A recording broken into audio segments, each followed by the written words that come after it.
मेहर high court लाड़कण जी हुकूम ॾियण बावजूद सियासी सिफारिश ते म्यूनसिपल कमेटी मेहर जे मातहत हलंदड़ सिंध जो वाहिद मेहर हफ़्तेवार माल पिड़ी 4 खां 5 लख रुपया रेवेन्यू ॾियण बावजूद वापारी ऐं ख़रीदारी सख़्त गर्मी में सहूलियतूं न हुजण करे चौपायो माल निटण उस ते बीहारण ते मजबूर हुजण सां गॾोगॾु पाणी जो बंदोबस्त न हुजण करे वापारी ख़रीदार ऐं चौपायो माल पिणु तड़पण लॻो आहे। कुझु टाइम पहिरियों अॻूणे मार्केटिंग कमेटी जे चेयरमैन डॉक्टर मेहराब लाखेर पारां हाई कोर्ट लाड़कण में अहिड़ी पटिशन दाख़िल करण खां पोइ अदालत पारां मेहर माल पिड़ी मार्केटिंग हवाले करण जो फ़ैसिलो ॾियण खां पोइ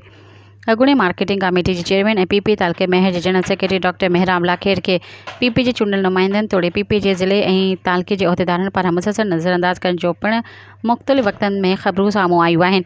पीपी जे मक़ामी चूंडियल नुमाइंदनि पारां हक़ सच जूं पीपी तालके महर जे जनरल सेक्रेटरी ऐं डॉक्टर मेहराब लाखेर खे मार्केटिंग कमेटी जी चेयरमैनीअ तां पिणु हटायो वियो, जॾहिं त मेहर माल पिड़ीअ हाई कोर्ट लाड़कण जी हुकुम ॾियण बावजूद मार्केटिंग कमेटी जे हवाले थी न सघी आहे। पर ज़रियुनि मूजिब 70,000 खां 1 लख रुपयनि ताईं हर हफ़्ते मार्केटिंग कमेटी खे माल पिड़ी तां चूंडियल नुमाइंदनि जे कयल फ़ैसिले तहत तय पैसा ॾिना पिया वञनि। सब्सक्राइब कयो अवामी न्यूज़ HD खे ऐं ताज़ा तरीन ख़बरुनि लाइ ॾिसंदा रहो अवामी न्यूज़ HD।